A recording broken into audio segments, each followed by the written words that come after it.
In this video, let's talk about how to use Bank of America home loan application. Welcome back everyone to this new video. Now there's no separate application that you can use for the home loans because the home loan application or the home loan feature is straight away inbuilt within the Bank of America application, which is called the Digital Mortgage Experience and the Home Loan Navigator.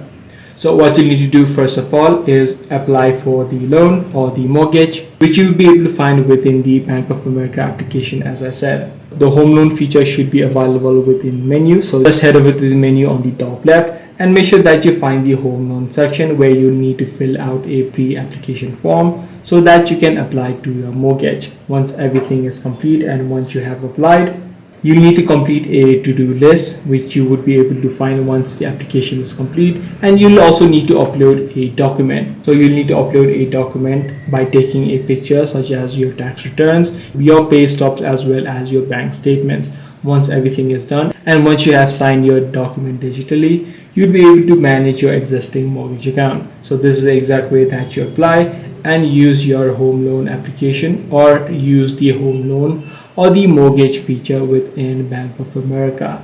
If this video was helpful to you, be sure to subscribe. I'm going to see you in the next one.